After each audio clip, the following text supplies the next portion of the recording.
가세연의 김세희가 충격적인 상황에 몰렸다는 사실이 큰 화제가 되고 있습니다. 찌양 사건과 관련해서 경찰 조사를 받고 있는 와중에 김수현 측의 반격이 갈수록 거세지고 있기 때문입니다. 급기야 오늘 김세희 명의의 서울 서초구 아파트 전용 120.27제곱미터, 서울 강남구 아파트 전용 208.65제곱미터 두 채의 가압류가 걸렸습니다. 이는 서울중앙지법이 김수현과 골드메달리스트의 가압류 신청을 이유있다고 인용했기 때문입니다. 이 가압류는 최근 김수현 측이 120억 원이라는 거액의 손해배상 소송을 청구한 가운데 법원이 가압류 필요성에 대해 인정을 한 것입니다. 결국 앞으로 재판이 어떻게 진행이 될 것인지 충분히 예상을 할 수 있는 판결입니다. 그동안 가세연 측에 의해 공격을 받아온 찌양과 김수현의 반격이 만만치 않으면서 김세희가 엄청난 코너에 몰리게 되었습니다. 가세연은 이미 지난 5월 2일 후원 계좌가 압류당했습니다. 계좌 압류에다가 부동산 가압류까지 결정되면서 가세연의 활동에도 적신호가 켜진 상황입니다. 여기에 그동안 찌양과 김수현의 고소로 경찰의 출두 요청을 계속 거부하고 있는 상황에 아파트 두 채의 가압류 소식까지 전해진 것입니다. 게다가 서울중앙지법은 가세연 측이 스토킹 처벌법 위반 혐의 잠정 조치에 불복해 제기한 항고까지 기각해버렸습니다.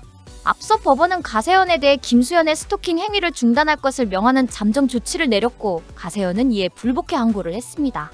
김수현 측이 120억 원을 손해배상 금액을 청구한 상황에서 40억 원의 가압류까지 걸리면서 현재 두 채의 아파트는 강제 집행 위기에 처하게 되었습니다. 가압류된 서초구 벽산 블루밍 아파트는 김세의 명의이지만 강남구 한양사차 아파트는 김 대표와 친누나 공동 명의로 되어 있어 김세희의 지분에 대해서만 가압류가 설정되었습니다. 청구 금액은 각 20억 원씩 총 40억 원이며 이에 대한 채권자는 골드메달리스트입니다. 벽산 블루밍 아파트는 현재 시세가 25억 원가량이지만 13억 2240만 원의 근저당이 이미 설정되어 있습니다. 한양사차 아파트의 시세는 최근 저축 매물이 88억 원에 거래된 적이 있습니다. 한양 아파트는 33억 원과 약 4억 원의 근저당이 설정되어 있습니다. 결국 김수현 측에 의해 강제 집행되는 결과가 나오면 김세희는 돈을 거의 건지지 못할 가능성이 높습니다. 김수현 측도 120억 원의 손해배상 소송에서 승소를 한다고 해도 역시 모든 돈을 다 받을 가능성은 적습니다. 문제는 앞으로가 더 갈수록 태산이라는 것입니다.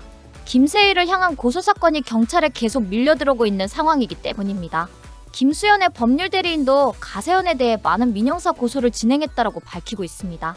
김수현 측이 김세희의 부동산에 가압류를 넣은 상태에서 찌양도 강제 집행을 위한 항소를 제기했습니다.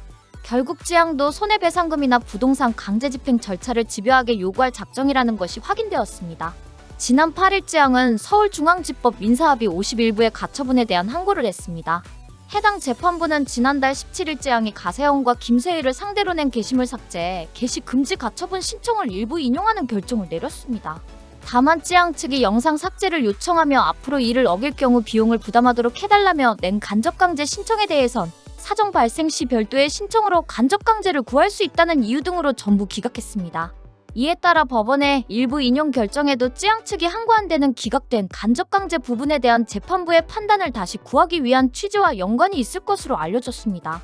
손해배상이나 위약금 등을 부담하도록 하는 간접강제를 받아들여달라고 다시 신청한 것이라는 사실입니다. 결국 찌양도 김세희의 부동산에 대한 압류나 강제 집행까지 노리고 있다는 분석입니다. 가세연이 찌양에 이어 김수현 측으로부터 부동산 가압류까지 당하게 된 상황은 자초한 측면이 있습니다. 결정적인 사건은 가세연이 미국 뉴저지의 김수현 측에 테러를 당한 피해자가 있다며 폭로 기자회견을 한 것입니다. 당시 놀랍게도 기자회견 옆방에서는 장사의 신이 반박 기자회견을 준비하고 기다리고 있었다는 것입니다. 그리고 기자회견 직후 바로 AI 조작이라는 증거들이 쏟아지면서 언급되었던 인물들이 줄줄이 고소를 하는 황당한 상황이 발생했습니다. 이어 김수현의 소속사 골드메달리스트도 즉각 반박하고 고소하겠다고 밝혔습니다. 가세연이 지난 5월 7일 폭로한 내용은 영화보다 더 드라마틱한 범죄 시나리오였습니다. 김세희는 기자회견에서 김수현 배우와 고 김세론 배우가 중학교 때부터 교제하였고 고 김세론 배우가 중학교 2학년 겨울방학 때 처음으로 성관계를 하였으며 이를 뒷받침할 녹취 파일이 있다. 김수현 측이 녹취 파일 제보자에게 40억 원을 줄 테니 녹취 파일을 넘기라고 회유하였고 제보자가 이를 거절하자 킬러 2명을 통해 제보자를 살해하려고 시도하였다라는 폭로를 했습니다. 이어 범행이 있기 딱 5일 전 금요일 밤늦은 시간에 뉴욕 JFK 공항을 통해 한국인과 중국인 킬러가 입국했다. 이 사건이 발생한 뉴저지 주 경찰이 아닌 미연방 수사국 FBI에서 수사가 진행되고 있다. 제보자는 출근길에 주차장에서 내리다가 칼에 목 부위에만 9차례 찔렸다. 한국인 킬러는 1992년생 이항구, 전라남도 광양시가 주소지인 사람이고 또 한 명은 중국 국적의 조선족이다. 킬러는 FBI에 체포되었고 FBI가 확인한 결과 범행 직전 킬러의 핸드폰에서 이진호 관련자와 통화 기록이 있음이 수사 결과 드러났다. 이건 명백한 살인교사 사건이다라는 발언을 쏟아냈습니다. 이어 SBS의 강경윤 기자도 미국까지 직접 찾아와서 뉴저지 피해자를 만나서 협박했다는 주장까지 덧붙였습니다. 가세현은 김수현의 법률 대리인인 LKB 소속 변호사들도 녹취 파일 제보자가 새를 놓고 있는 집에 찾아와 제보자가 어디 있냐고 말했다고 주장했습니다. 이어 녹취 파일 제보자의 집에 살고 있던 세입자 부부는 LKB 변호사 2명과 함께 있는 건장한 체격의 조선족 남성이 위협적으로 느껴졌다고 밝혔다. LKB 대표 변호사 역시 제보자에게 전화를 걸어 회유를 시도해 이 역시도 FBI가 녹취를 확보한 상태이다라고 말했습니다. 가세현의 기자회견 직후 김수현 측 소속사와 법률 대리인뿐 아니라 기자회견과 녹취록에서 이름이 언급된 당사자들도 사실이 아니라면서 고소장 접수, 법적 대응 의지 발표에 나섰습니다. 가세현의 폭로에서 미국까지 날아가서 협박했다던 SBS 강경윤 기자도 가세현의 김세혜 대표를 고소했습니다. 강경윤 기자에 이어 기자회견 당시 실명이 언급된 고상록 변호사, 강용석 변호사, 변희재 미디어워치 대표 등도 모두 민형사상 법적 조치를 취하겠다는 뜻을 공개적으로 밝혔습니다. 가세현은 강경윤 기자가 미국의 제보자를 찾아가 압박하고 강용석 변호사, 변희재 대표까지 그에게 연락했다고 말했기 때문입니다. 김세희는 그동안 경찰의 조사를 대통령 선거를 이유로 계속 미루어왔는데 이제는 더 이상 미룰 수 없는 상황까지 왔습니다. 이미 대선이 마무리되었기 때문에 이 이상 조사에 협조하지 않을 경우 강제 수사로 이어질 가능성이 있기 때문입니다. 지난 2월 지향은 김세희를 상대로 협박, 강요, 정보통신망법 위반, 스토킹 처벌법 위반 등의 혐의로 고소한 바 있습니다. 이후 경찰은 찌양의 고소로 가세현의 조사 일정을 통보했지만 김세희는 대통령 선거로 인해 조사를 받을 여유가 없다면서 2차례 연기한 것으로 알려졌습니다.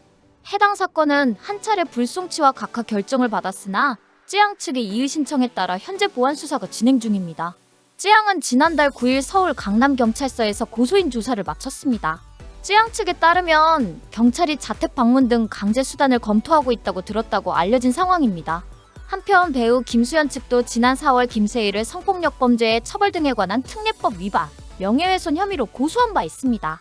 김수현 측 역시 고소인 조사를 마친 상태로 김세희의 출석이 지연되고 있다는 공통된 입장을 전했습니다.